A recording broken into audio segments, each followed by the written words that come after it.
Welcome back to the GSMC Sports Podcast brought to you by the GSMC Sports Network. Final segment here.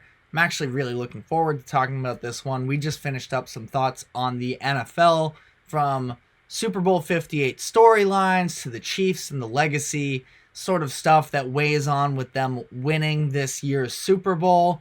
And then finally closing the page on the 2023-2024 season for the AFC and NFC runner-ups in the Lions and the Ravens. Now we are going to be moving on to a different sport, going to the NBA, and just sort of doing a little bit of a whip around, covering all of the madness from last night. There were 12 games that took place. No free ads here. I don't know if the NBA app has this show called Crunch Time. Highly recommend it. It is free. This is not an ad, but it does a really good job of covering all the different games on nights like last night where there's a lot of action going on. So was able to keep up with it for the most part. Had my couple other screens to go along with it to make sure that I got everything.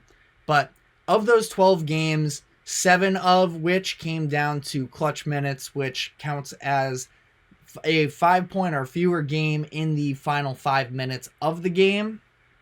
So was a lot of high intensity juiced action going on in that one. First off, there was Doc Rivers' coaching debut with the Milwaukee Bucks. They lost to defending champion Denver Nuggets. This game was in Denver. The Bucks fall 113-107. So this was a very respectable effort from Doc Rivers and the Bucks, who came to play in this one, but obviously an incredibly difficult matchup to start off this tenure with. Especially when Jamal Murray is feeling himself, he's just as hot of a heat check shooter there is in the NBA. He was phenomenal. I think that if there's any bit of a concern for the Bucks in this one, it's the fact that the Nuggets only hit 4 3-pointers. They were 4 of 18. The Bucks were 16 of 39. So the Bucks shot 21 more 3-pointers and hit 12 more, but they still lost. They still allowed 113 points. 113 points isn't by any means egregious, but I would say to allow 101 non-3-pointer points in a game, that's a pretty bad mark. And down the stretch, it was just anytime that the Nuggets were going in this one-on-one action, they were really getting what they wanted. I think that sort of talked about it in the past with the Bucks.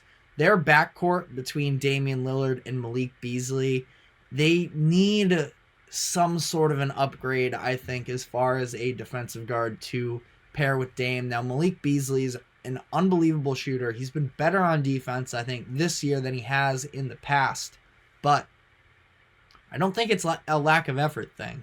And we'll see. It's hard for Doc Rivers to, sort of establish this brand new defensive identity and strategy to help cover up for their little bit of lack of point of attack defenders in one game. But still remains to be a little bit seen. I think that it is a liability for this Bucks team, and I would still consider them contenders. Some people want to write them off because of the weird way that this season has gone, but they're still the second seed in the Eastern Conference despite the loss. So, I think the Doc can get them on the right track, but I do think that they're maybe a perimeter guard away from really being taken quite as seriously as they should be when you have a combination of Dame and Giannis. And again, I still think that Brook Lopez doesn't get enough credit for the defender that he was. He was also pretty good on offense last night as well, hitting threes.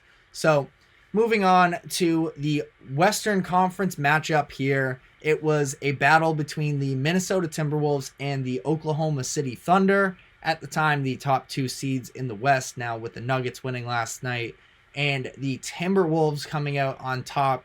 In this one, OKC actually dropped to the 3rd seed. Ultimately, we're not even at the All-Star break, so it's not like seeding matters all too much, but a matchup between two of these hot and young teams in the Western Conference that are hoping to make a run this season. SGA had his 7th consecutive game with 30 or more points. He had 37 in this one. He really is so unbelievable. I myself, hand up, think that I got a little bit caught up in the Tyrese Halliburton hype earlier in the season. I still love Tyrese Halliburton. Everything that I said about him at the time, I stand by. I think he's incredible. SGA is just so good, though. And I think that, I don't know, I think he's probably the best point guard in the league. Steph Curry, you probably, if you're playing a playoff series today, you're likely taking Steph Curry over anybody else. But I think that SGA is the future. He is unbelievable. He does everything you need him to do, from scoring, from perimeter shooting to driving, getting to the free throw line. He can play make. He can create off of the dribble. He can defend. He just does it all. He is so good. That being said, Thunder do lose in this one. Anthony Edwards had a good game on the other end, and Minnesota just made more plays down the stretch of the game. A little bit of a cliche, but that is the case. I think that if there's a lesson for the Thunder in this one coming off of the loss, I do think that they need more size. I think they need somebody else to pair with Chet and be a little bit of Chet relief in big moments, because he struggled in this one. It seems like that is typically the case when they play these big and or physical teams. And I like him a lot, but he's sort of like Wemby, great perimeter, or great interior defender, I should say, and does a lot of the right things, makes the right plays, can help space, but he still isn't that big necessarily physically. He's tall, he's lanky, but he can get pushed around a little bit. Rudy Gobert put him on a little bit of a poster last night, physicaled him up, and he struggled on offense. He wasn't quite as effective on defense. I think that they should be looking to pick up somebody else. I think Nick Claxton would be a great fit for them, trading for him from the Nets.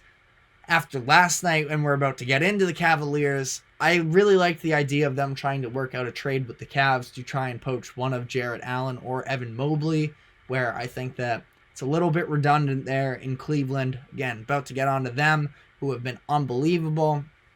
Even a Daniel Gafford from the Washington Wizards, I think, would be an upgrade as far as bench center minutes. They didn't have Chet last year. Keep in mind the fact that in the play-in tournament, which they made, they did not play any center minutes. 0, which is unbelievable. And now they have Chet, which is great, but you're going to be asking him to go up against the Timberwolves, Anthony Davis, and the Lakers, a very physical Warriors team potentially. And I think that Jokic, of course, I don't know how that was my 4th mention, but you're going to need some more size and physicality there, I think. On the note of the Cavs, this was Evan Mobley's first game back, and the Cavs are just so hot right now, playing the LA Clippers, who have been just about the best team in the NBA for the past month, had just blown out the Boston Celtics, the best team in the East, a few days earlier.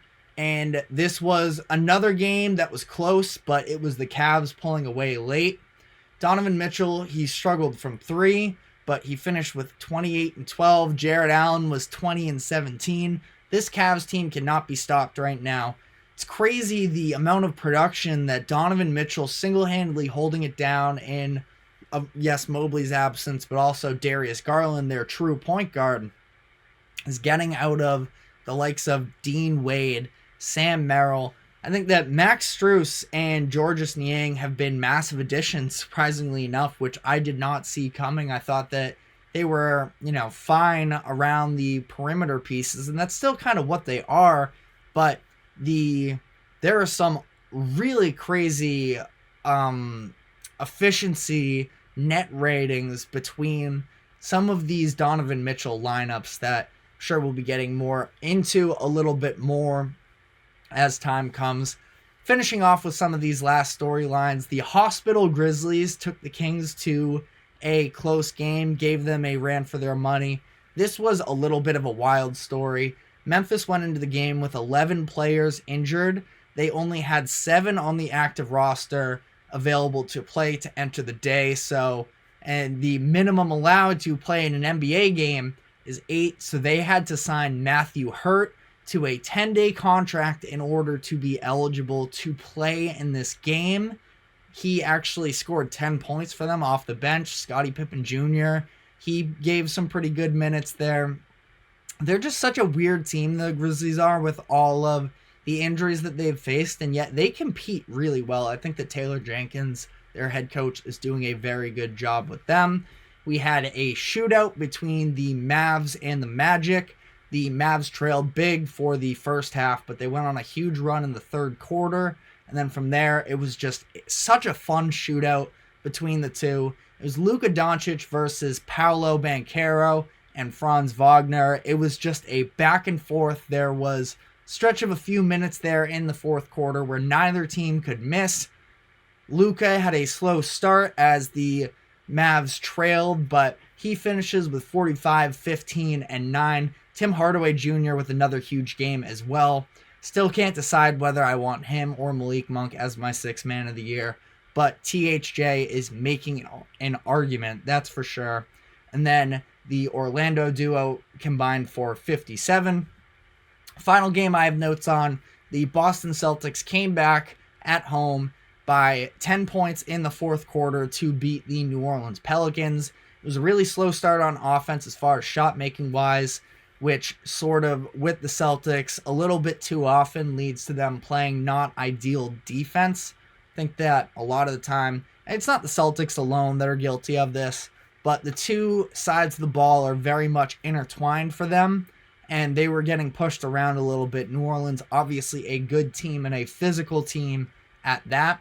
Drew Holiday had a really good game for them. He was huge in the third quarter to try and help stabilize them, playing against his former team in the Pelicans. And then Derek White and Jason Tatum down the stretch were just unbelievable. 13 points for Derek White. That's my all-star there. And 14 for Jason Tatum. The big thing for the Pelicans here is they still continue to struggle in these close games at the end. A lot of turnovers for them, which has been a recurring theme. So I like watching the Pelicans a lot. I think they're a very talented team. Brandon Ingram was doing just about everything that he could for a stretch there to hold on to that fourth quarter lead, but they fall short. So that is all I have time for today. Thank you very much for tuning in to the GSMC Sports Podcast, brought to you by the GSMC Sports Network. I've been your host, TJ Mabarty. Remember to like and follow to keep up with my show, as well as all of the other great shows that we have here at the GSMC Sports Network and the GSMC Podcast Network. We will be back tomorrow at 2 o'clock. Do not miss it. Till then, thanks for tuning in.